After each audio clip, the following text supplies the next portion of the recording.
Welcome, my friends. Welcome to my world. I'm your host, Kevin Rutherford. It is Tuesday, May 10th. It's time for the Power Hour.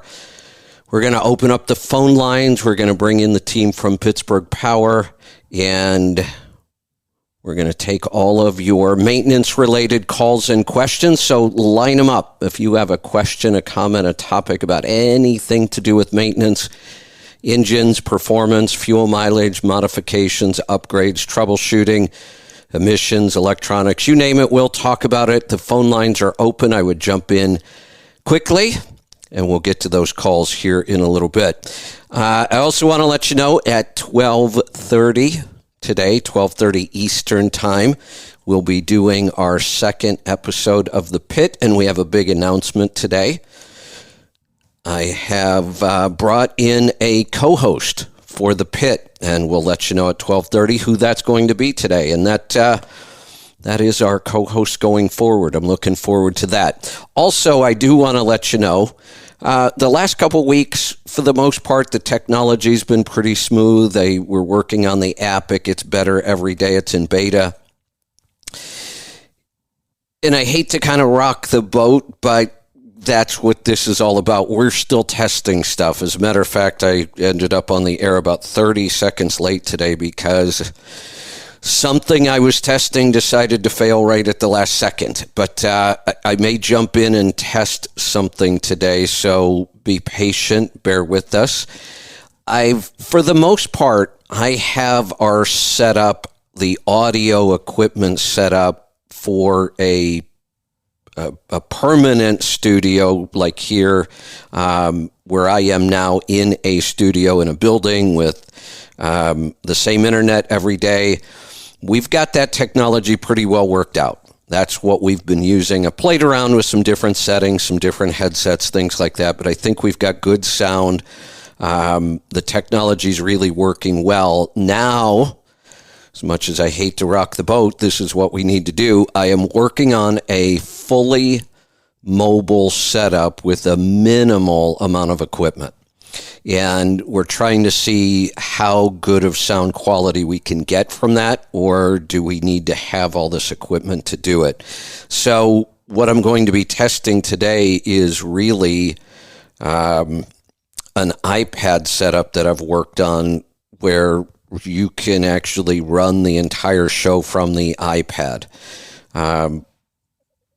We do want to make sure sound quality is reasonably good. It probably won't be as good as when I'm in the studio with the board and my headset, but I think I can make it pretty darn good. We're going to play around with that a little bit today. So if we have some technology glitches, you'll know why.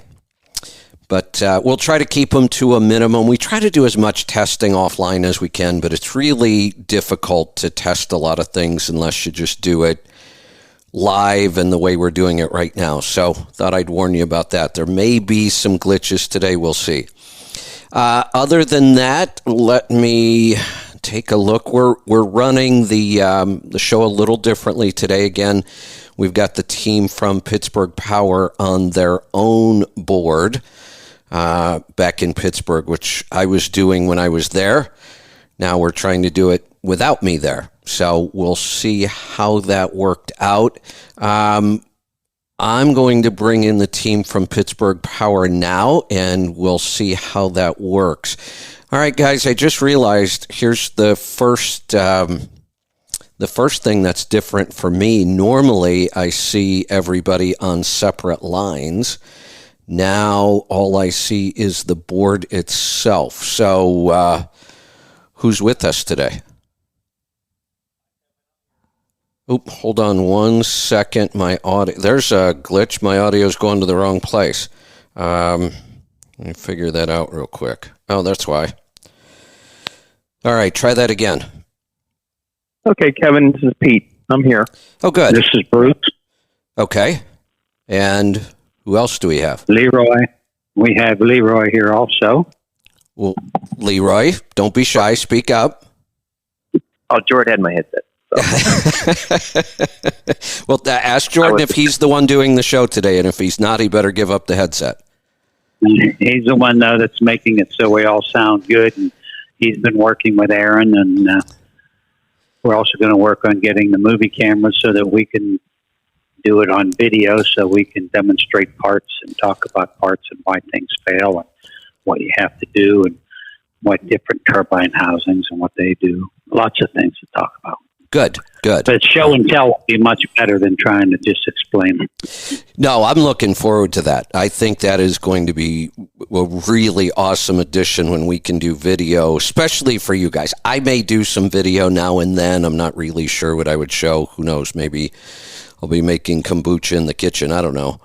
For you guys, I think the video is just going to be an awesome part of this. When people can see it, I think that's powerful. That really makes a big difference in how they understand things. So the other thing I'm going to let you guys know today is I'm going to be here and I'm part of the show and running the show, but there are times where I might let you guys talk and do your thing because I'm going to be playing around with some technology here in the background. So today's kind of a testing day. We don't have any calls yet, so I'll tell people right now, line them up. We do have a limited amount of time today. We have about an hour and a half because then the pit starts at 12:30. So if you start calling in late in the show, we may or may not get to you. If you dial right now, I promise we'll get to you. 855-950-3835. All right. Well, who wants to go first today? Who has something? I will. I have lots of things. Good. Go ahead.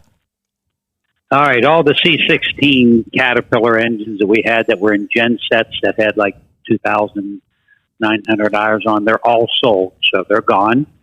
Last one is going to Iowa. The reason those engines had to be sold was they're right outside of Washington, D.C., and they weren't Tier 4 emissions. Next is, I had an interesting call yesterday from a Danner, and he's in Oklahoma City. Never heard of us, never spoke to us. And he has a 379 Pete with the C12 Cat. And he wants to put a 12.7 Detroit in it. And I asked him why. He said, because all my friends told me the C12 Cat will not make any power, and I need some horsepower for what I do. And so that's why I'm putting the 12.7 in. I said, well, who is telling you can't get power out of the C12 Cat? I said, Carl Kellner has 729 horsepower out of his C12. We still had 2 power settings to go. I said, we get all the horsepower you want out of that C12, and you're in Oklahoma. And I said, for a manifold, turbo, damper, and balancer, and an ECM program, you're going to do your own labor because you're going to put this engine in. If you make the swap, being you're mechanically inclined, you're looking at about $5,100. If you buy a 12.7 and you rebuild it, and by the time you get it in, you're going to be a minimum of $45,000. And we talked for about 45 minutes of the advantages of both engines, and he was skeptical. And he said, well, I'll call you back tomorrow. I have to think about this. So you got to be careful when you get opinions from people that really don't know what they're talking about. And apparently he's talking to some friends that have no idea the capabilities of the C12 Cat. All right. Next thing is we kind of strange noise there. Yeah, that was me. That was the kind of thing. That was the kind of thing I was warning people about today. You might get weird stuff like that as I'm playing around with things here in the background. So just ignore them and keep moving. Go ahead. In the DPF alternatives, we are cleaning. We just finished it. No, we're doing right now an F-350 Ford. It's in a stake body truck, cleaning the DPF on it, and just finished the Volvo. Putting the Volvo back together, and that's quite a job taking that apart. You have to take the right front tire off, you have to take the side panel off, and then the DPF comes out through the front. So those are 2 things about DPFs. I had a phone call yesterday. ISX 2012. And the guy owns a small fleet of trucks. His son's driving this one, and they just had it rebuilt by a small shop right outside of Chicago. And they made a big mistake. They had it deleted because he doesn't know anything about the max mileage fuel-borne catalyst. And right now it gets 3.5 to 4 mile per gallon between 70 and 75 miles an hour. It's got 336 gear and tall 22.5 tires. So I had his son yesterday on the phone. I had him slow it down to 65 from 75 and then on down to 63. We couldn't get the boost to change. And we couldn't get the digital readout on the mile per gallon to change either. So I went back and I spoke to JR, one of our engineers that does a lot of the remote tuning, and he said what the people did that did the delete was they locked the variable geometry turbo in, and they only allowed it to move so many degrees, and so it's not fluctuating the way it should. And then the young man tells me, also my Jake brake doesn't work well. So now we really know that the variable geometry is not closing. So they are today going back to that shop. That shop will not work with them. They don't want to see the truck again. They said it's running fine. Everything's good at 3.5 to 4 mile per gallon. So they're going back and get the emission parts, going to bring it in. We're going to reinstall everything and tune it and set it up to be a nice 600 and get them back in the 7 mile per gallon range. So again, people are still doing these deletes, and 3 other shops just got busted again last month. So you got to quit asking for this. When you ask a shop to do it and they see dollar signs, it's getting them into trouble. And Phil, our remote tuner out of Nashville, has an International with the ISX, and came with 250 gears and a 10 over transmission. He's been listening to us talking about driving with turbo boost. There's no exhaust gas temperature gauge, so what he's doing is he's comparing his turbo boost to his instant readout on fuel mileage. And he, at 60 miles an hour, running from Nashville to Chicago and back, is averaging 8.95 mile per gallon at 60, running between 4 and 6 pounds of turbo boost on the level. So there you just had an almost identical truck getting 3.5 to 4 mile per gallon, and another one that's getting 8.95. So when we say the driver is 66% of it, I think we're pretty close on that. And he said, being he doesn't have the pyrometer to compare the manifold pressure to, if you to put your instant readout on your dash and look at your turbo boost gauge, you can see that every time you add a pound or two of boost, how your fuel mileage is coming down. That's all I have for today. All right. Well, I'll also let all of you guys know if somebody pauses or stops and they're waiting for a response and I don't respond, anybody can jump in because I got like 6 things going on over here. So let's go to Pete next. Pete, what's on your mind this week? Hi, Kevin. How are you doing today? Good. What's on your mind today? A couple of things. One, we set up a new max mileage dealer at a Peterbilt dealership in Missoula, Montana. So we'll have them carrying our max mileage now. And there's not much in that area for us, so that'll be great. And I was just going to talk about some big cams, how busy we are with them. Not only what's going on in the shop, but sales. I've sold a crazy amount of cylinder kits, used parts, new parts in the last 3 weeks. I'm just shocked that so many people are still running the big cams. For 4 or 5 years ago, I thought, okay, this is going to be the end of them. And they just bounced right back. People are redoing old trucks. Yeah, and a lot of them are doing that. They're pulling them out of being parked someplace because they don't want to deal with the emissions. They don't want the logs, and there's no way to put a log on a mechanical engine. So this is the ticket for them. And they're pretty dependable engines. There's not a whole lot to go wrong with them. Yeah, but a big cam? Really? A big cam? Yeah, a big cam. Of all the things to drag out of the junkyard. It's just trouble-free. They Yeah. really are trouble-free. Okay. And affordable. They're still affordable to work on. Set of injectors are $1,290 versus $1,200 a piece for an ISX or X15. Yeah. You know, fuel pumps, we can go through one for $750. You know, so it's still an affordable engine to work on. At $750, that's a clean and check. Just a clean and check. Seal. A complete rebuild on a big cam fuel pump is how much? $1,700. Okay. It's still a lot cheaper than a mechanical cat pump, which is in the 4,000 plus range at this point. If you have an old B or C model cat that needs a rebuild on the fuel pump. So Which is harder to get parts for, a big cam or an ISX? right now, probably an ISX. We've been doing pretty good on big cam parts. I'm pretty well stocked here. Everything from injectors to rebuilds, we're in pretty good shape. Impressive. Yeah. Pretty good shape for them. So anyone that needs them, and used parts, we have quite a few used parts for the big cams as well. If anyone needs any, give us a call. All right. Hey, Kevin, Go ahead, Bruce. when I was pausing when I was going from subject to subject. I was letting our listeners, giving them a few seconds to think, because I know if I'm listening to somebody talk and they're going from subject to subject, I need those 3 or 4 seconds in between.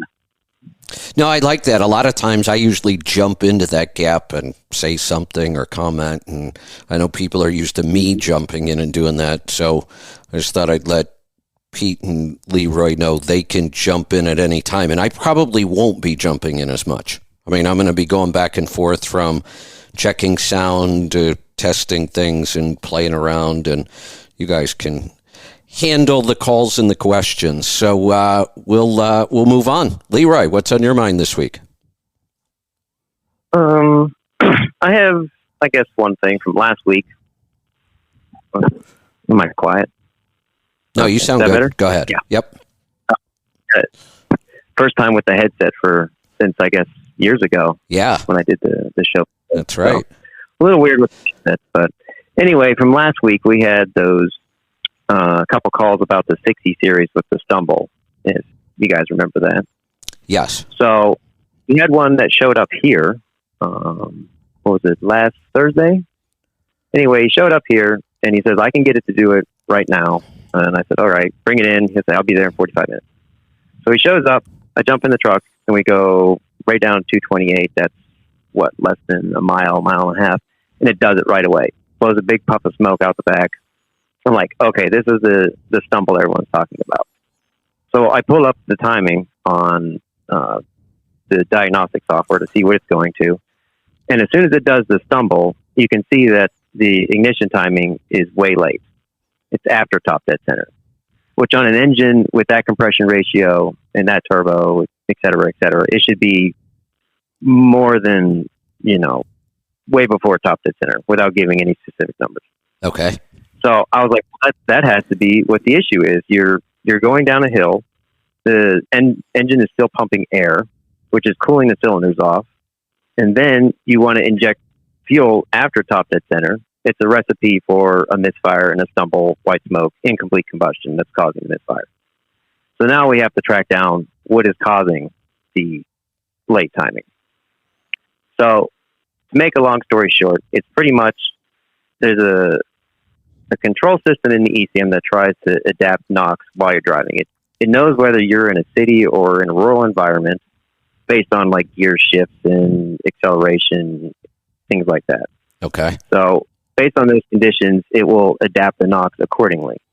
So with that enabled, it put it into another mode which also offsets the timing in a negative direction. So with those two features, I should say, it's pretty much made the timing after top dead center, which made the miss. So all we had to do was change around some of the way that it was programmed. So it did not go late. It went early the way it's supposed to be. And we went back up and down the road a few more times. Didn't stumble at all. I've been waiting to hear a call back from them, but I think we got that one fixed. That was pretty easy. You know what, though? You say it was pretty easy and you make it sound easy the way you just described it, but I just wonder if we took that truck to 20 different shops around the country, how many people would figure it out?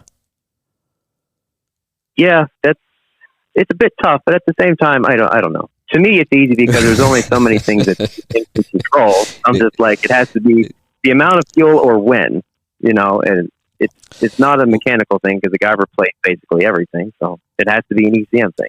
Yeah, and things seem easy when you know all the stuff you need to know to troubleshoot that and figure it out. And that's the advantage you guys have there. And I was bragging about you guys last week about how the engineering department is really all a bunch of gearheads, which I didn't realize till I got to spend time with you guys. But I think that's the difference here. So many mechanics, technicians, whatever you want to call them, they may be able to plug in the laptop, but I don't think they really have that deep understanding of what's going on the way you guys do on that side of it, on the programming side, what's happening in the ECM. And I don't think they have that same kind of understanding most of the time. I think what happens a lot of times, we took a bunch of mechanics and we kind of showed them some processes. It's kind of like me when it comes to all this audio stuff, where I even talk about when I work on electrical. I don't really know what I'm doing. I'm kind of self-taught, plug this in, see if it works. If it doesn't work, plug this in. Whereas somebody who understands how this works would walk in and do what I do. What takes me 2 hours would take them 15 minutes. Because everything I do is trial and error. And I think that's what happens with a lot of these mechanics. They don't have that real understanding of what's going on in the programming. And because you understood both sides, the mechanical side, you know how an engine works. You understand top dead center timing, fuel delivery, all that stuff, and you understand the programming. So for you, you go, oh, well, yeah, this was an easy one.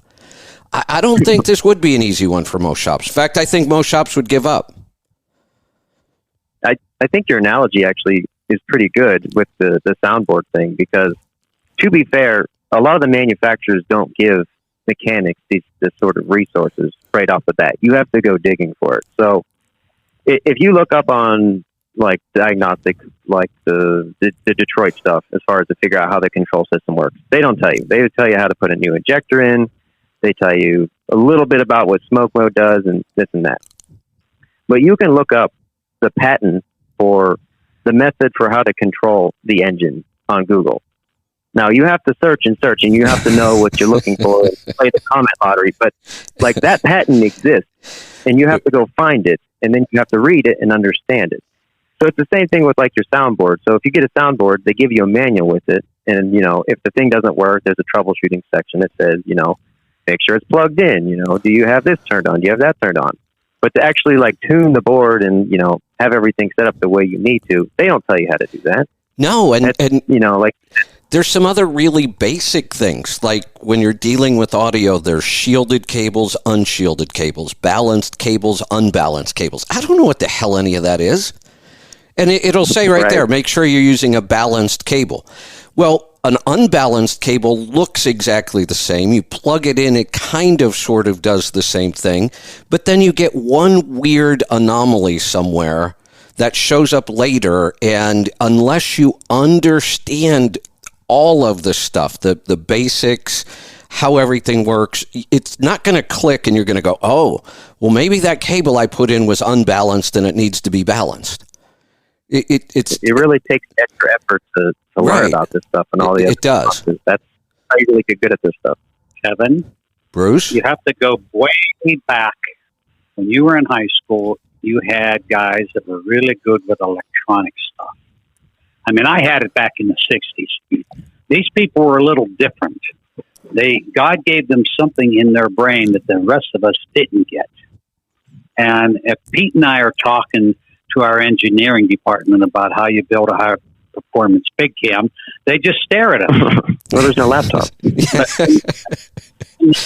When you hear Ethan talk, well, you just do, or Leroy, Ethan, JR, or Ty, those are our four guys. Oh, you just do this, do that, put your voltmeter on and look at this. You know what? That's hardly means anything to most of us. Right. We don't have that chromosome or whatever it is that the electrical people get, and they're all like that. So we're the normal ones. They're a little different in a good way. They're special. In a good way. They're special. I don't know how I feel about all this. Let's put it this way. I think the rest of us are a little jealous of what they know and how they can do things and fix things, And when you're at home and your television's doing something or this or that, they just go right in and make the change. I think, what the hell happened now? So anyway. Well, and electrical engineers are different types of people, and they talk differently and they use different terminology than us mechanical people. Yeah, I agree. And all right. I think one of the things, and again, I kind of talked about this last week and complimented you on this, is that you found a really amazing group that they do have that different brain for all the electrical, the programming, the ECMs, all of that, but they're also true gearheads. I mean, these guys really get the mechanical side. I worked with them. I had them help me, and I was impressed by all of them. Really, when it came to just pure mechanical stuff, forget all the electrical and ECMs. They were out there helping me with charger coolers and lines and air conditioning, and they're good at it. Mm-hmm. That's right. If you see all the little different things and connectors that we have in the engineering department, it's like whenever they open a drawer and I look, I say, where'd you guys get all this?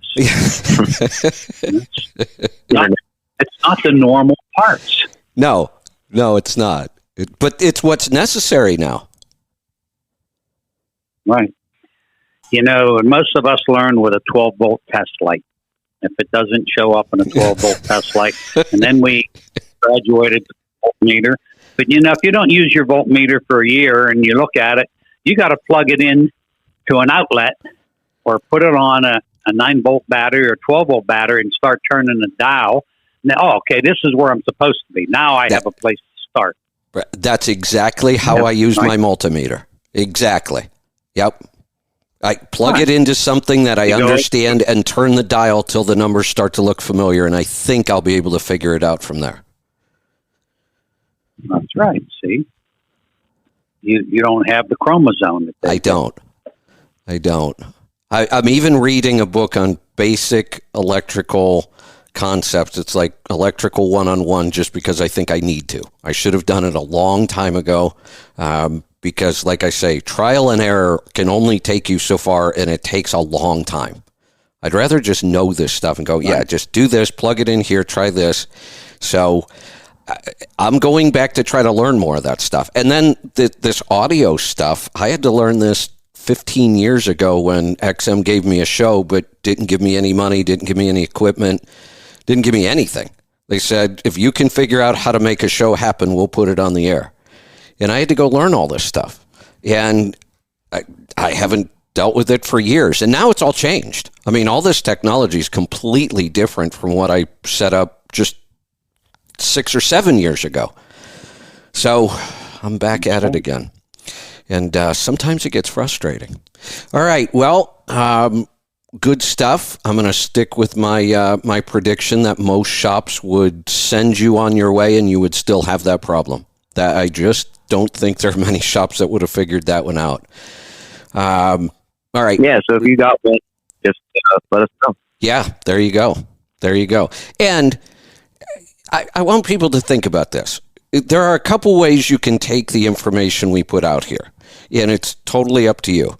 You could take this back to your shop and say, hey, guys, I've got this problem. This shop figured it out. Here's what they said it is, and you can let them go at it if you want. You may or may not get good results, depends on your shop.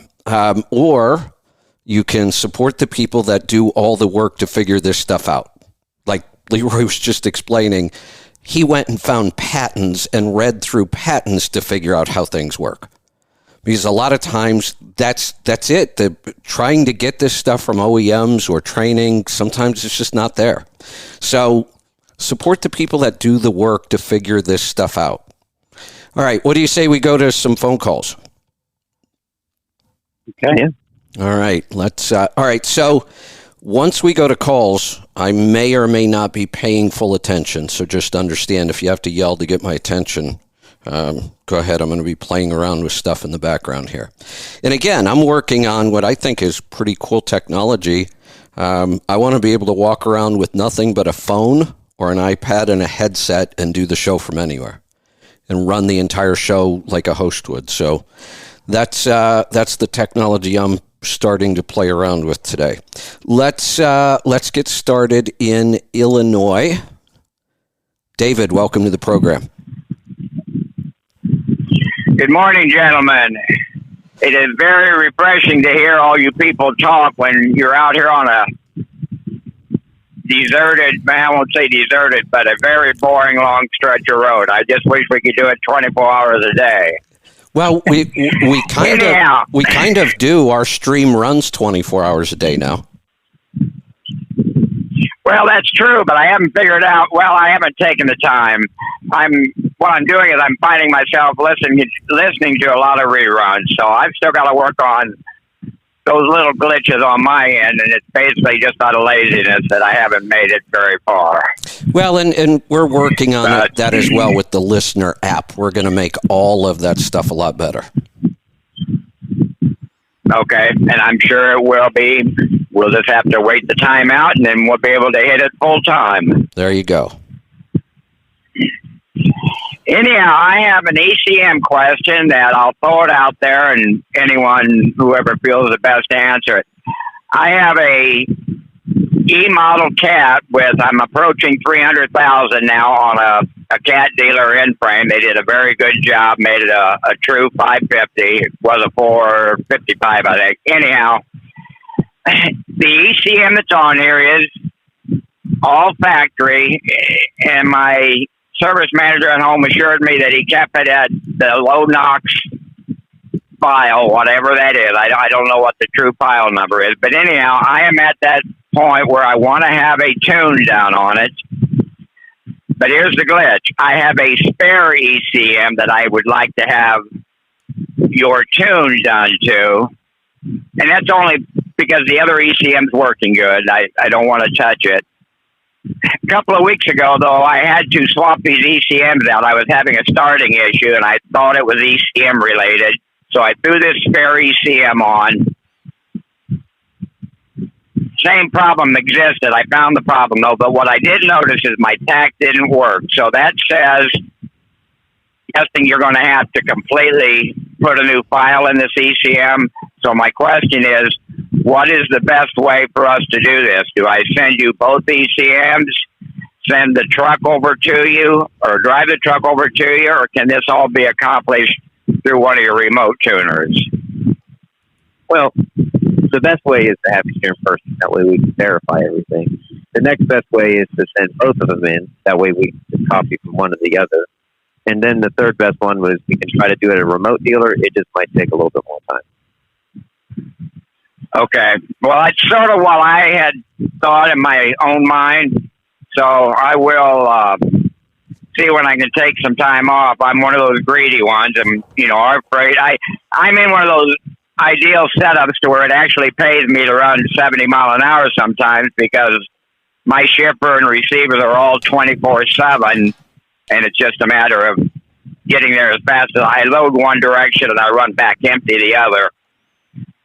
So I'm just chasing the dollar at the moment, but I'll try to. What kind of lead time do you guys need then to do something like that? And I might as well have the overhead done at the same time. I've only had 2 overheads done on this, and I'm at that almost at that 300,000 mark. So I'm going to need another one. Just the ECM part is just going to be. Let me know a couple of days ahead of time.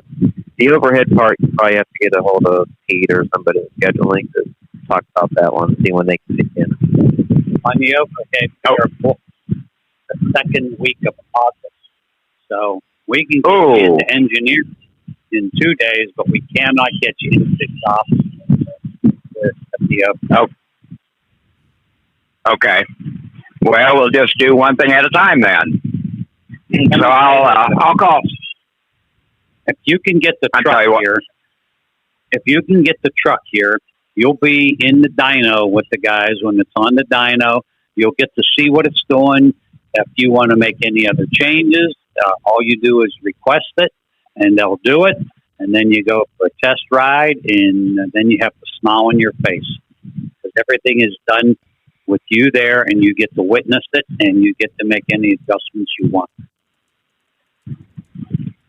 Okay. Well, let me ask you. I'm going to throw one little thing in there. Would they be willing to put up with my wife making those requests? Because it's actually a little bit odd that our last truck that we had before this one was a W9. You guys put a bunch of stuff on it, and it had a power box. And she actually enjoyed the power box because she knew when we were doing the show, she would flip it up to stage 4, and she knew I wouldn't say anything. So would but she's not going to be. What's that? We had a husband and wife team came to one of the truck shows. He always kept his Caterpillar on level 2 or 3 with the firebox. And I think he drove during the day and she drove at night. She said he was sleeping, she would put it up to 5. And then when she'd hear him get up in the morning, she'd turn it back down to 2. And I said, why did you do that? She said, because I don't like a man to pass me. And so we like opinion from women. It's kind of refreshing to have a woman that knows what she's talking about come in here and spend time in the dyno room. You know, it's odd, but I almost wonder if that wasn't. Was she a little petite, sandy blonde? Well, we don't need to incriminate anybody, but that sounds like what she would do. I know. Maybe, yeah. Did you come to Louisville or Dallas truck shows? We come to Louisville every year, except for the last 2 years or 3 years. But yeah, we've talked with you many times there at Louisville and also at Walcott. So yeah, that's interesting. Here I am talking about you, like 4 million people are listening. Well, I know she's not listening. She's at home right now taking care of some home issues while I'm out here running for both of us. So anyhow, I will run that by her, and maybe we can get out there the next couple of weeks because, like I say, we're approaching it. And I've got 400,000 miles of warranty on this. That's one reason why I want to keep that stock ECM alone. But we've run it long enough now, and we put it through the paces. When there is no in between. We're loaded one direction at 80 to 81,000, and we're empty the other. So we put it through the paces. I'm not worried about any mechanical issues. I just want to get some more out of it. Let's talk about one. If a mechanic is assembling an engine, he leaves something loose. Main bearing cap bolts, rod cap bolts, rocker arm bolts. That engine will run about 3.5 miles. Right. It will fail. It will fail before it pulls the first load. If we build an engine here, by the time we take it for a ride of about 16 miles and then we put it on dyno, if we made a mistake, it never gets back to the customer because it failed. So these 400,000 mile warranties, if you break a rod or snap camshaft because the force damper's bad or something like that, that's one thing. But as far as the mechanic making a mistake, you'll know it before the first trip. Correct. Well, I speak in general terms. When we had this end frame done, we had everything replaced because of the way CAT's optic warranty is. That way, the turbo, the water pump. We even had new injector bolts put in so that if that little bolt broke, it was still covered. So that's when I refer to warranty, I don't usually worry about warranty, but my CAT warranty is the only thing that I do think about a little bit. So but it's run long enough. We've made enough money with it in the 300,000 that if she was to blow up tomorrow, it wouldn't bother me because then we could go in there and build it a little better the next time. All right. Well, give us a couple days' notice when you want to come in. I will do that. Thank you very much. All right. Is anybody hearing me right now? Yes, we can hear you. Oh, good. Well, I am transmitting right now from my totally mobile setup. So walking around with nothing but an iPad and my headset. It seems to be working. Wow. Yes. All right. Let me. Sounds like garage. Feel like you're on speakerphone. Oh, it does sound like I'm on speakerphone? Yeah. Oh, all right, then my mic must be picking up somewhere where I don't think it should be then. That's good info. All right, I'm going to put you guys on a call so I can play around with that. We're going to go this time to Wisconsin. Tim, welcome to the program. Hey, guys, how you doing? Good. Hey, Bruce, this question's for you. I know you're always looking for max mileage stories. So I build performance chainsaws. So we take them apart. We do pistons, cylinders, timing, ports, and we build them for performance. And so I use max mileage in those. 1 cc per gallon. I use that in my mix, and really we use that to kind of keep carbon. And those small two-strokes got a lot of carbon buildup, and that seems to really help keep those engines run clean. Yes, it does. I never forgot the story about the guy with the leaf blower. Said it used to take 4 to 5 pulls to start it. And now with the max mileage catalyst in the gasoline along with the two-stroke oil, it fires on the first pull. Do you build those chainsaws they use in the lumberjack contest? No. Ours are strictly performance saws for working professionals. We don't. I suppose we could, but we don't build race saws. We build for people that are in the industry that want. It's like when you build an engine. You want the guy that the guy wants the extra horsepower. That's kind of what we do, and it's interesting. The performance gains that we get, you could appreciate. They're night and day difference. Interesting. I got a chainsaw story, but I'd rather talk to you on the phone about it and not over the air. So. Yeah, so we do interesting things. We do interesting things. We cut cylinders, we time them, change with time. We play with timing. We do just about everything to them, and especially the new technology stuff. All the new technologies running all computer carbs and that, and it's kind of like when you would put your foot into a high performance diesel. It's the same thing. You pull that trigger on that chainsaw, and the smile says it all. And I always say this to people: once you run a saw like that, you will never run one that ain't like that. I can believe that. So just wanted to add to your list of stories for max mileage. I do run it in all my diesel stuff too, my logging equipment, but just a little. I didn't know of too many people doing that, but I run that in just about everything. So call me later today on the landline. I have a question for you. Will do. Okay. And it's a chainsaw question. Will do. Sounds good, Bruce. All right. Thanks for the calls. Anybody hearing me now? Yes. Does it sound any different, or does it still sound like I'm in an echo chamber? Echo chamber. Can you bring the mic closer to you? Yeah, I'm thinking that it's actually picking up off the built-in mic on the iPad. I don't think it's picking up from the headset. That's why it sounds like that. So I'm going to figure out why it's not grabbing the headset. You're better now. Okay, well, that's interesting. I'll have to keep playing around with it. But in the meantime, I've been playing around with it. I didn't realize we didn't have any calls left. So you guys can talk about whatever you want to talk about, or we'll wait to get some calls here. If you want to jump in, phone lines are wide open. I wasn't paying attention.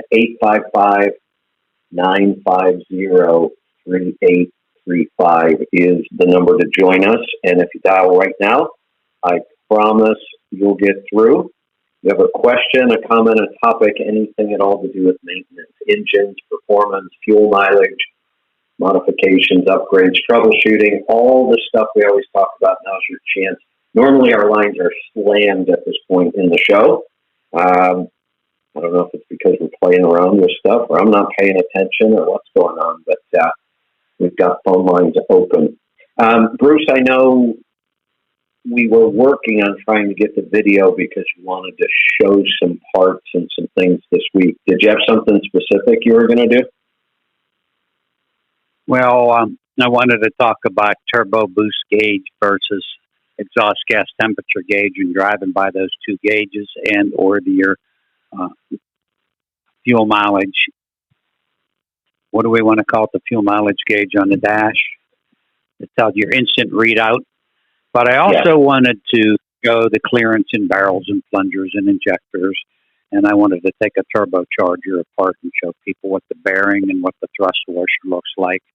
We had a fella send us in a 12.7 turbo for warranty. And he's older than me. He's 76 years old. And boy, he got all pissed off on the phone when I told him there's no warranty. He burnt the center section.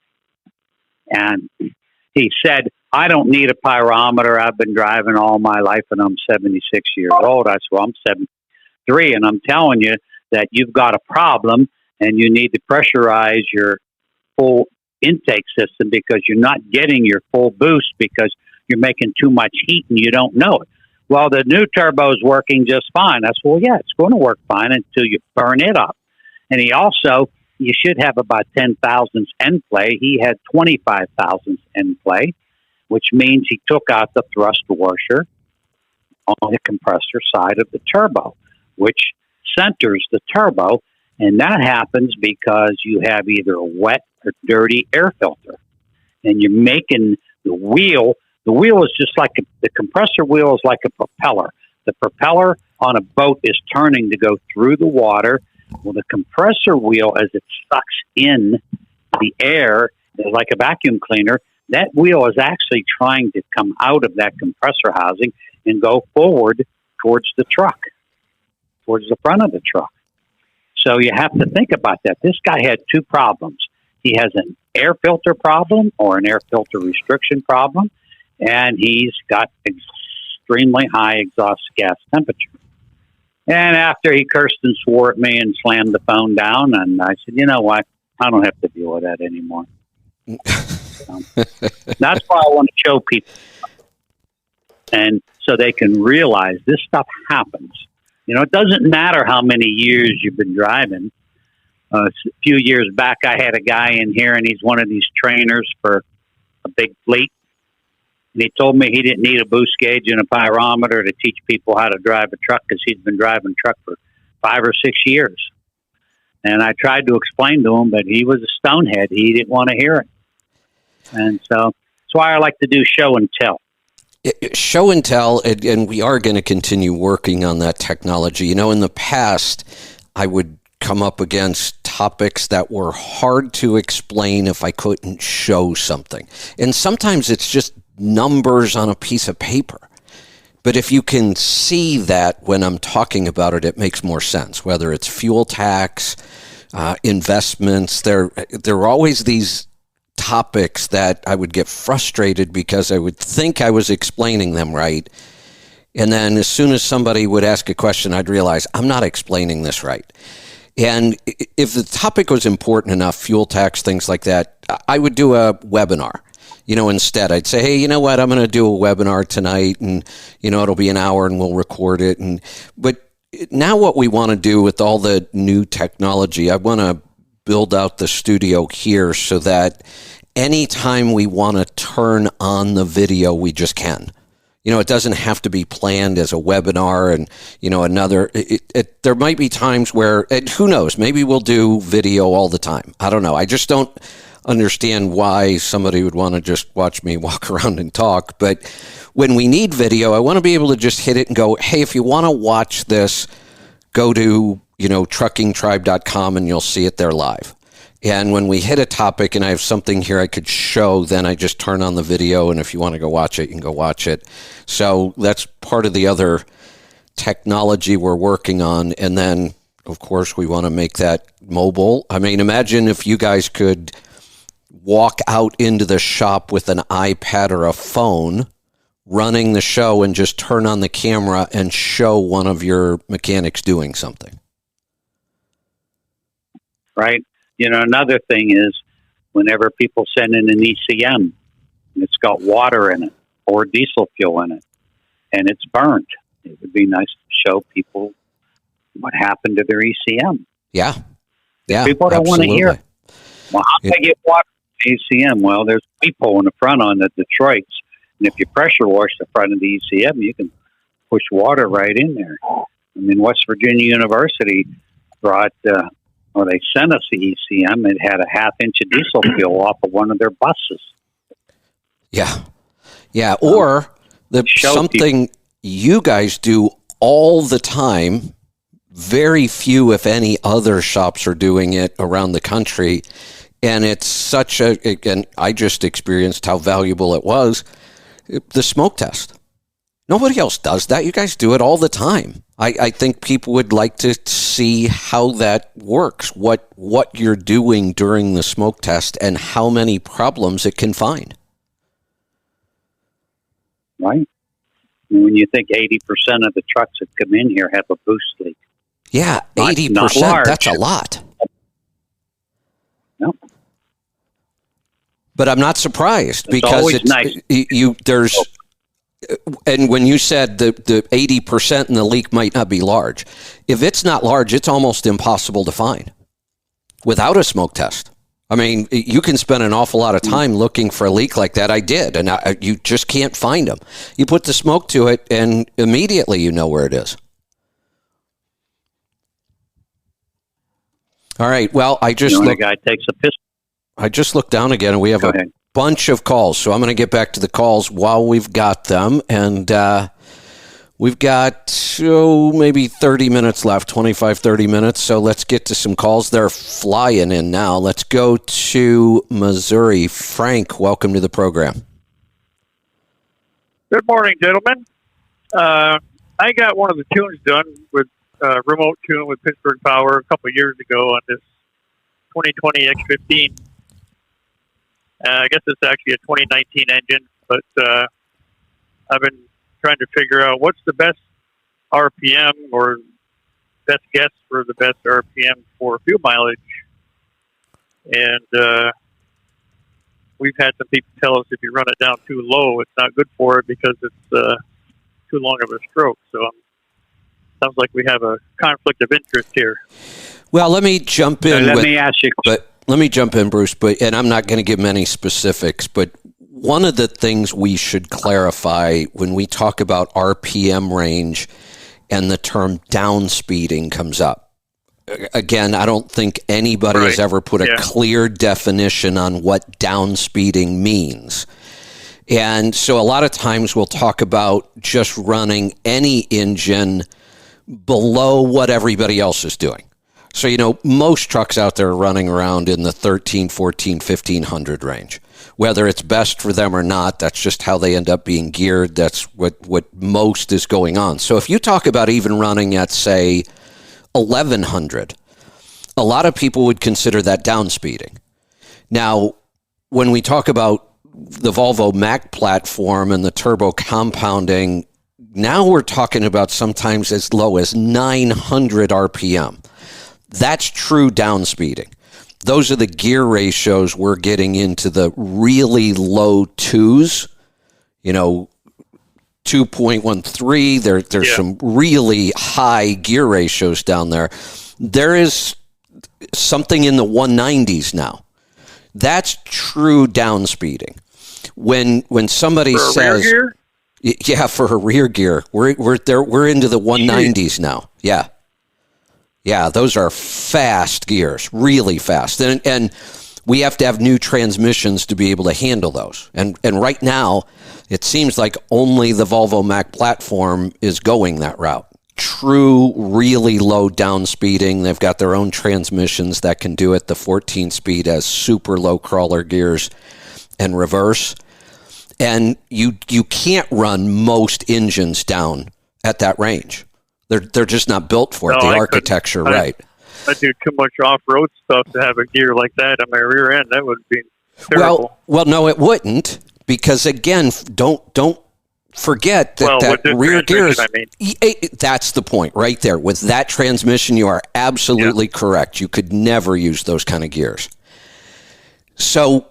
But we could say that if you want to run your X15 at 1150 or 1200, that is kind of down speeding for that engine. And we don't want to go too low because the architecture just won't hold up to it. So, well, I'm at 60 miles an hour, 13th gear, top gear for this truck. 60 miles an hour is about 1290 for the RPM. Yeah, and we've been running this way for about 3 or 4 months or so, and we're getting about 7.3 for the average fuel mileage. That's the 650 horsepower tune. Yeah, now and we're 50,000 pounds empty weight. Here's the other. You're 50,000. Oh, let me throw in one more thing, and then Bruce, I'll let you go with what you were going to say. The other thing we want to remember, even if we get to an RPM range that won't tear the engine up, it might handle 1100, but where is the torque and horsepower? And a lot of these engines, it's much higher than that. So you can try to run it down here. It just isn't very drivable sometimes. Go ahead, well, Bruce. with the Pittsburgh tune, you can do whatever you want to do. Yeah, that is true. Any RPM I want. That is true. It'll go up the hills and down the hills, and I'm telling you what, it's pretty fantastic. It puts a smile on my face every day. Good. On the 1290 RPM at 60, that's kind of perfect. At 1400 is where that is. Say that a little bit. Now, here's what I want you to do. Do you have a turbo boost gauge? Yes, sir. Okay, and your instant readout for your miles per gallon. Yep, we do have that. To find your ultimate, play around, and when you're on the level and you're loaded, see how low you can get the boost and how high you can get the fuel mileage. Now, if you go too low, fuel mileage might drop off too, because if you go too low in the RPM, it's going to take more boost because of the lack of rotating mass. So play around with it. You tell me, you call us back or call in on the radio show next week and say, okay, I found out that 1350 or might be 1150. That's what we've been doing.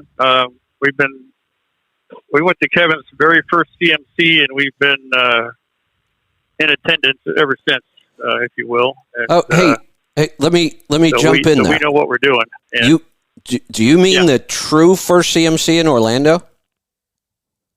Yes, sir. Wow. No, I'm sorry. We went to the one in. We went to the one in over by Dallas. Grand Prairie.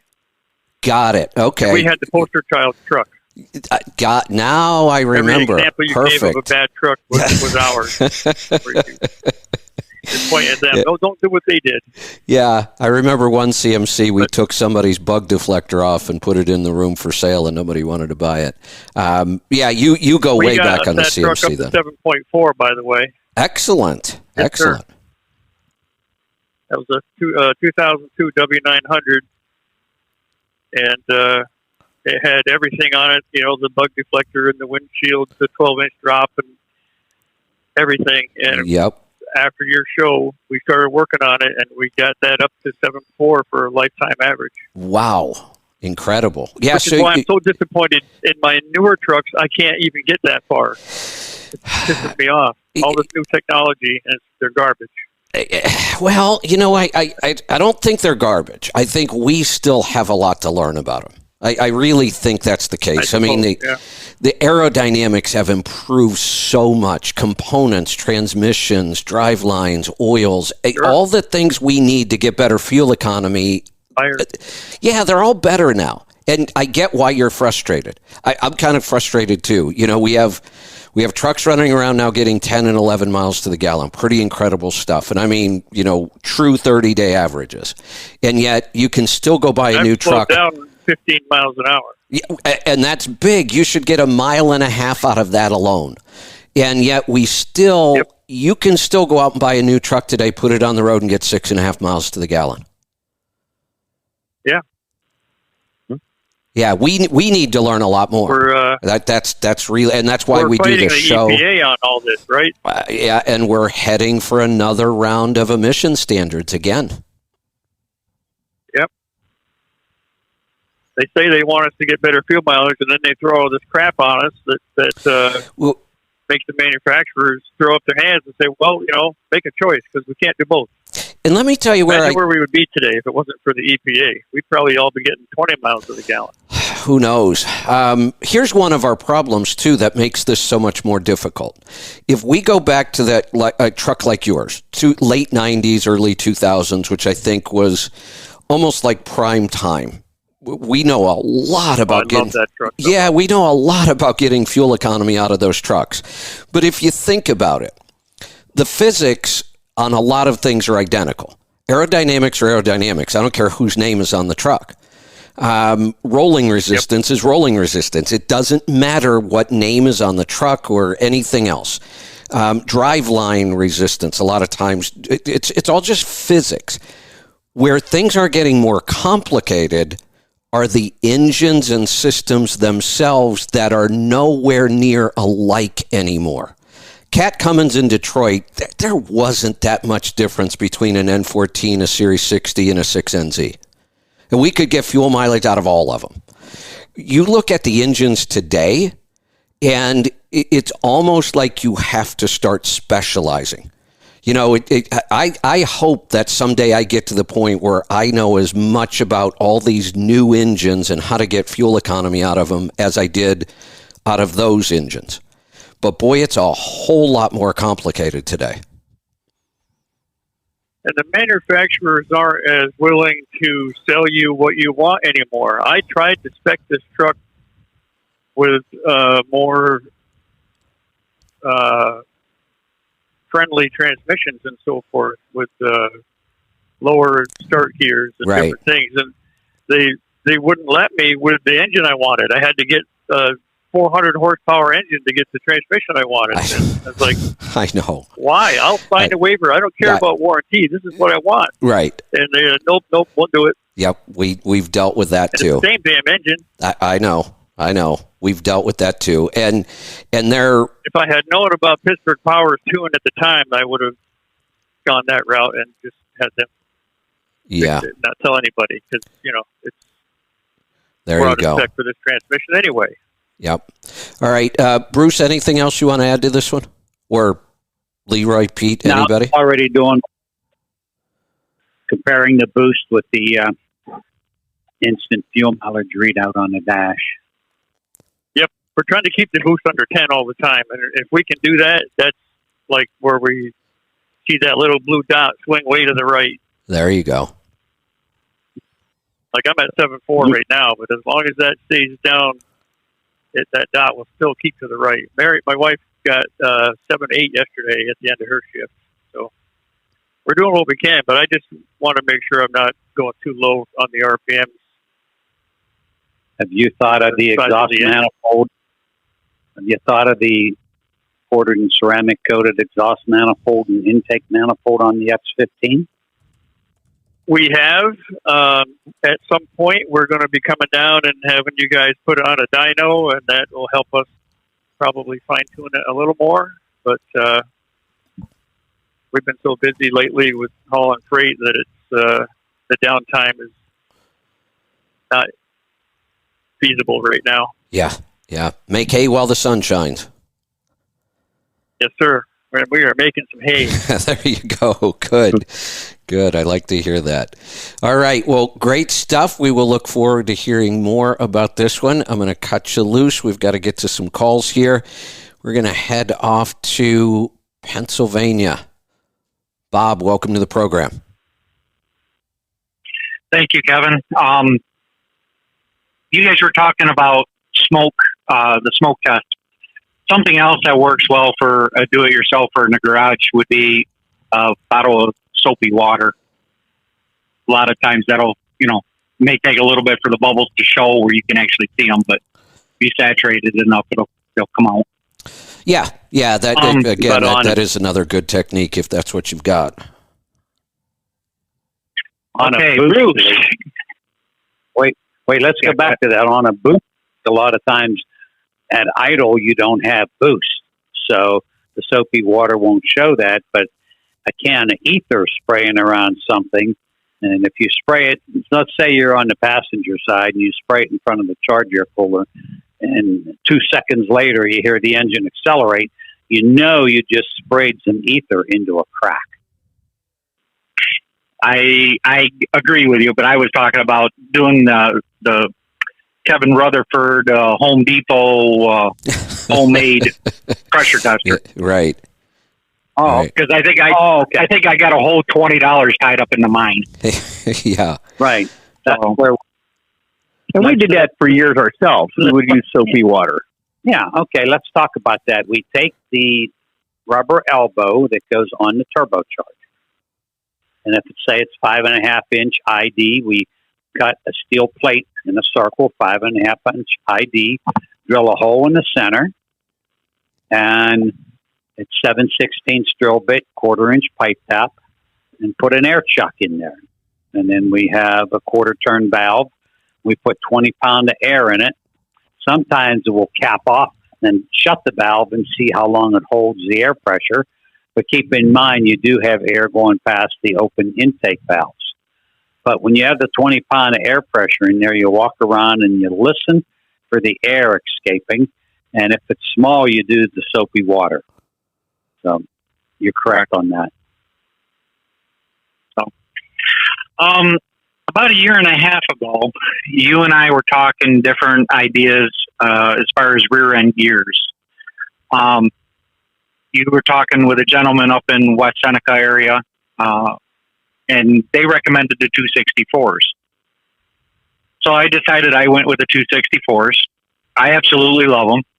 My mechanic thinks I'm insane, and I says, well, I screwed up. I should have done this a lot sooner. And he's like, really? And I said, yeah. I absolutely love being able to use first and second gear rather than starting out everything in third.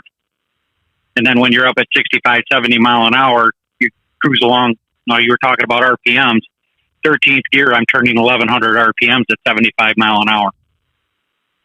I mean, I don't drive that fast all the time, but when you have to, your RPMs are down and truck handles great. Are you spending a lot of... It's a 13 speed? Yes. Are you spending a lot of time in... Okay, you spending a lot of time in 11th gear? 11th and 12th mostly. Okay, good. Okay, the question I have for you is I have a 13-speed 1850 torque. And I keep tearing up either the gears in the planetary back in the backside there. I tore up a couple of main shaft bearings. All the mechanics are telling me that it's too much torque. And Ethan's got this set at 603 horsepower with 1927 for foot-pounds. But I keep tearing up transmission. What engine is it? ISX. Did you just say you keep tearing up transmissions? Yeah, I keep eating the bearings up. How many I'm transmissions not smoking gears or anything else. How many miles does it take for this to happen? I'm going through one about every 3 months. What? How many? Yep. I've gone through 4 of them now. What does that cost? Have you... We won't go there.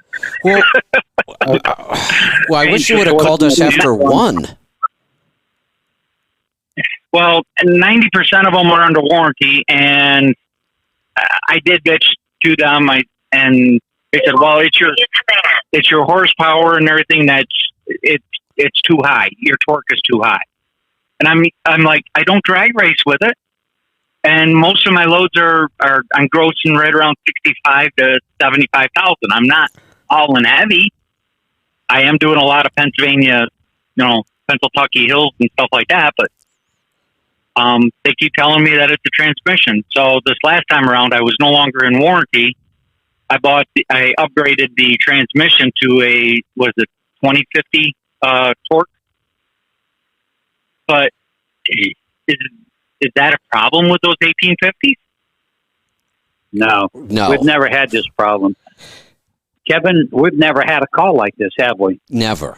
And I'll give you another example. I've never heard one like this. Yeah, I'll give you another example of this. When I first started talking about buying tandem axle tractors and singling them out, and that is a much smaller differential.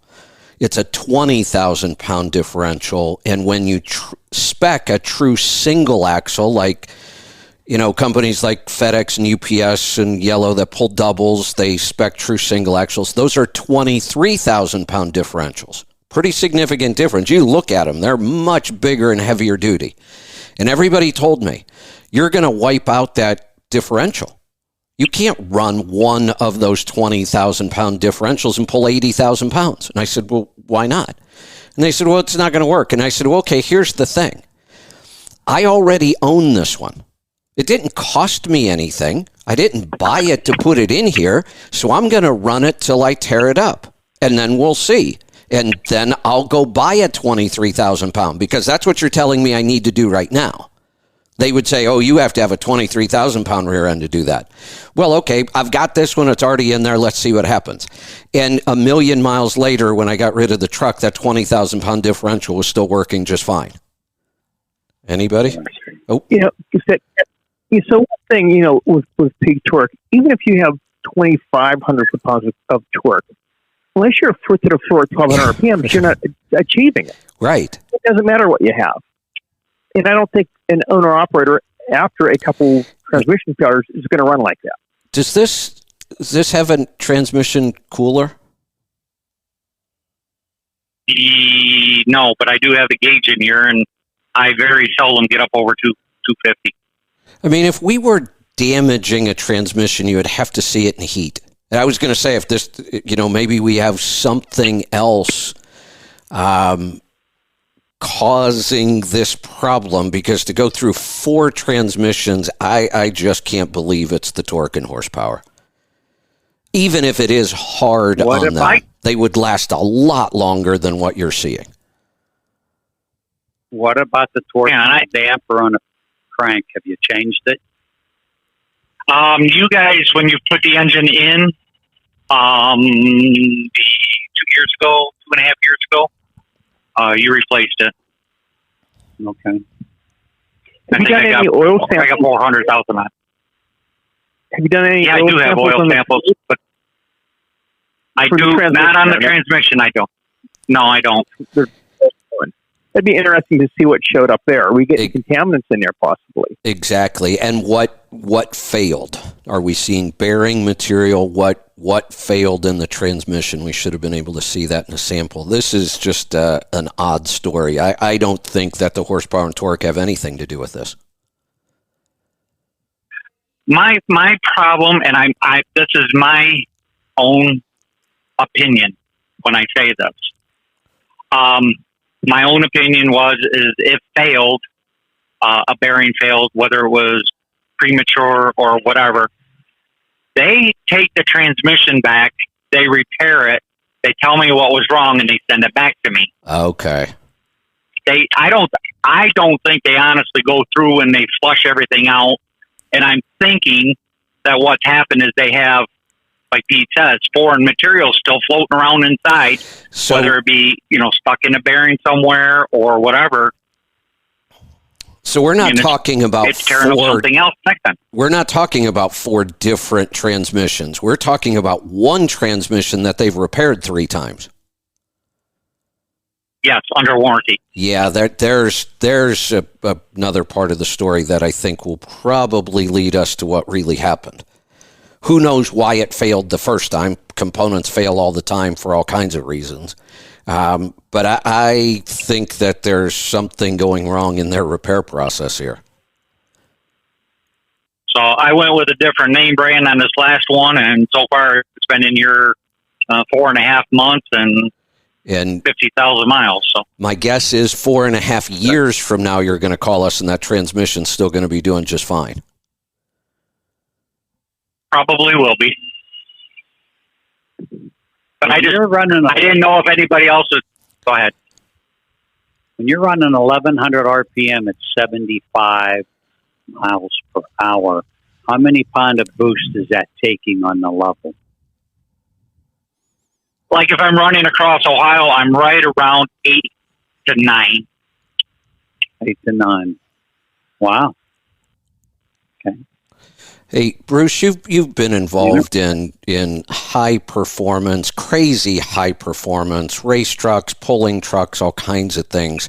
What do they do for transmissions when they're putting out that kind of power and torque? Whatever came in the truck. Yeah. We found like drag racing trucks and shifting at 3,500 RPM.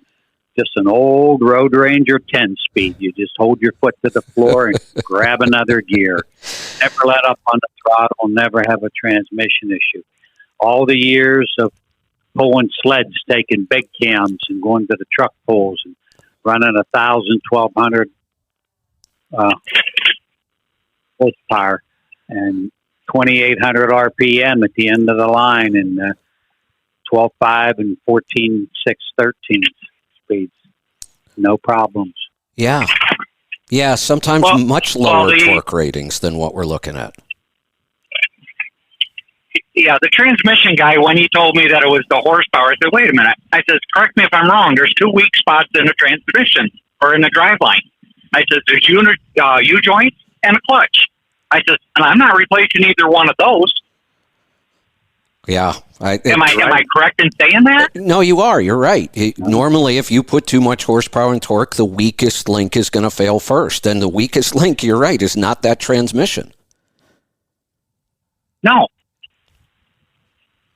So, okay. Yeah, like I said, I think they did just poor quality. Yeah, we've never had this call. We've never had this issue. We've talked about it. We talk about it all the time. Yes, we know we're exceeding torque limits. And this comes back to the call about, you can't spec the truck you want because they go by those limits absolute. They will not break those limits at all. And I get it. They have liability there. They have, the quality of their product. And so I understand, but we also know that those limits, all the limits we talk about, look, I just came back from on the road and I got passed by trucks going 85 miles an hour out west where the speed limit's 80. There's not a truck tire sold in the U.S. that's rated for 85 miles an hour. None. No, they're mostly cut off right at 75. Yeah, that's it. And we exceed those all the time. And we exceed it out there when it's, 100 degrees and the sun's beating down on that tire all day long. And those tires don't fail. There's so much leeway built into that for safety. I'm sure you could run that tire at 100 miles an hour and probably nothing's going to go wrong. Remember one of your conversations with Mike Beckett? And they were doing, I think it was Michelin, was doing a pressure test with a brand new rim and a brand new tire? Yeah. Yeah. And it was like, 450 pounds of pressure, and the tire failed before the rim, the rim failed before the tire? Correct. We talk about that a lot, and that seems bizarre to me, that tire can hold more pressure than the rim can. But we talk about, oh boy, you better not exceed 140 pounds because that's all the rim is rated for. And yet it took 300 to make the rim fail. Yeah. All right, I'm going to let somebody else jump in there. Got it. Thanks for the call. Yeah, interesting. I have a feeling that was the transmission issue, nothing else. Let's go to Tennessee. Aaron, welcome to the program. Hey guys, how y'all doing? Good. What's on your mind today? So I have a 2018 T680. I actually was just in the shop here a few weeks ago over there and got to meet y'all. I have a question on my Davco filter, and I'm wondering, does the catalyst have anything to do with how dark and dirty it gets? Right now I got a 10 micron filter in there, and it's got about 8,000 miles on it, and it's really dark. The max mileage catalyst will clean the sides of your tank, and that dirt is going to end up, dirt, debris, algae, whatever it is, asphaltene is going to end up in your fuel filter. Keep running the catalyst, and it'll keep cleaning, and then you'll see it start to stay more clear. Okay. And then next, so it's just going through a cleaning process right now. Okay. I also was in November, and I had diesel force done, changed the damper, added a balancer. How often should my truck be doing a parked regen? I had to do one the other day after about 6,000 miles. What year do you say it was? It's an 18. Yeah, that should do it more than 100 and 150 engine hours. So whatever that turns out to in miles, depends on how fast you're going. But yeah, You should see like anything less than 100 hours in between a regen, not great. So just depends on your situation too. That might have put in a regen. Well, 150 hours is 6,750 road miles on the average. So if you're doing a lot more than that. Okay, so right. Well, it tells me if it wants to do it or not. I just got to look out the mirror, and it'll be billowing smoke. And now people driving up beside me, you're on fire, you're on fire. No, I'm not on fire. I'm okay. So. All right. Yeah, they don't give you a conversation. Go ahead. Oh, good. I was just saying we had a conversation in your office while I was there with the bulletproof brain octane containers. Do you remember? What? No. With the spout. Yeah, the bulletproof containers that I put the catalyst in so it doesn't spill. Yeah, I remember the conversation because I commented on it that has been we may have had this conversation. I may have been involved in it at the time. I said we've been through that with Bulletproof over the years. Their first several containers were awful. They leaked all over the place. You couldn't pour out of them. They dribbled all over. They were always wet. And they've been through multiple versions of their bottle and their cap, and now it's about as good as I've seen. You can pour it. It doesn't dribble all over the place. But it's an issue. We also talked about like laundry detergent bottles, how because it's a thicker liquid, it's always going to run back down later, and that's why they recapture it when you put the cap back on. I remember the conversation. Mm-hmm. Right. You told me don't mix those up. Yeah. I had one of each. Yeah. A clean, good coconut oil, and then one with catalyst in it. Yeah, you don't want to mix those up. Although if you're going to mix them up, I'm pretty sure I'd rather put the coconut oil in my truck than the catalyst in my body. Yes, exactly. Last question is switching from conventional oil to I run a T6 with a new OPS system in here. Is that going to make my oil pressure drop just a little bit? I used to run consistent at like 38 pounds, and now it's north of 30, but between that and 38. Yes. Depending on what grade. Now, did you go from a 1540 conventional to what? T6, yes. And that's a 1540? Or is it a 540? T6 you can get sure. 30 or 1040. Well, you can and get that- either or for T6. Yeah, that's why I'm asking, because that's going to make a difference too. Yes, you will see a small drop in pressure going to synthetic if it's a 540. If you go from a 1540 conventional to a 30 weight synthetic, you're going to see a pretty significant drop. Okay. Gotcha. And the 30 weights are a lot more common. 5 years ago, you didn't see 30 weights at all. You had to really go look for them. Now 30 weights are common because that's the recommended oil in new trucks is now 30 weight. Okay.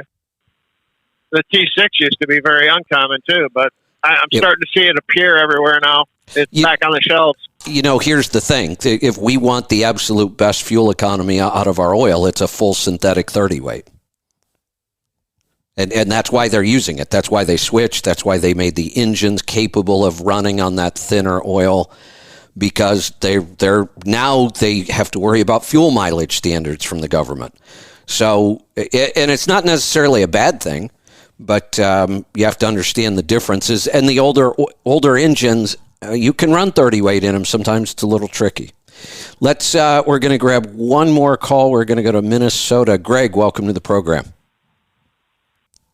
Hello, guys. Hey, I got a question. Tuning or ECM tune there for a CPL 4343. Can you guys do that at Pittsburgh? Yep. Sure. Oh, you guys got a tune. Oh, you got a tune for them now. Good deal.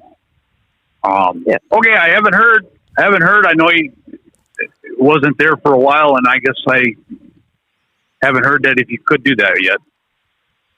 Yeah. Yep.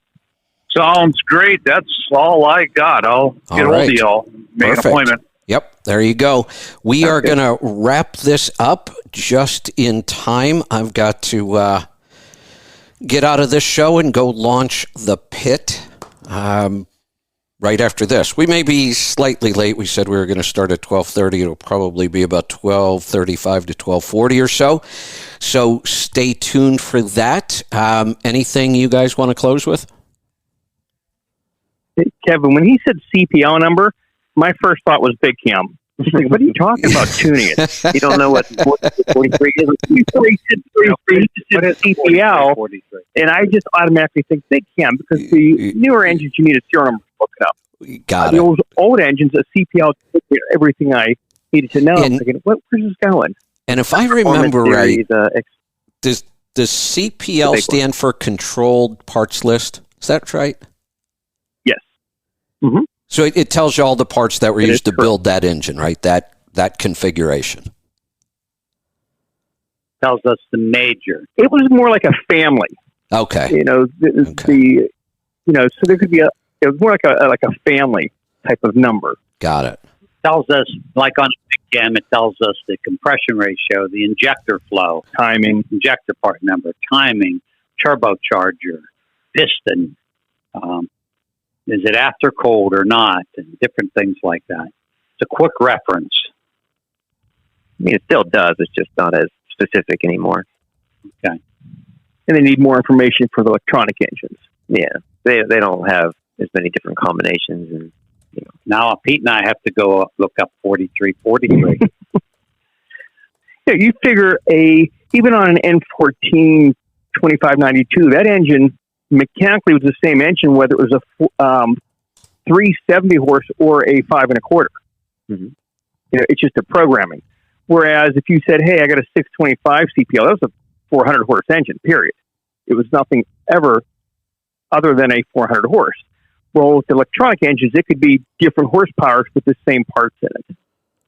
Got it. you got to find it in that book first. Got it. Kevin, I still have my first CPL book, and I have it all taped together. Oh, I don't doubt that. I'm sure. Yeah. I've had this book about 40. That's pretty awesome.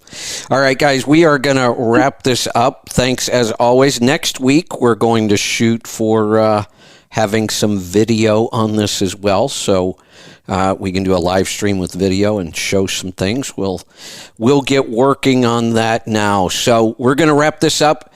Thanks to the team from Pittsburgh Power. And we will be right back in about 5 to 10 minutes with an episode of The Pit. And we'll be announcing our new co-host for that show. Be safe, be profitable, be fit and healthy. Always do the hard work and master the journey.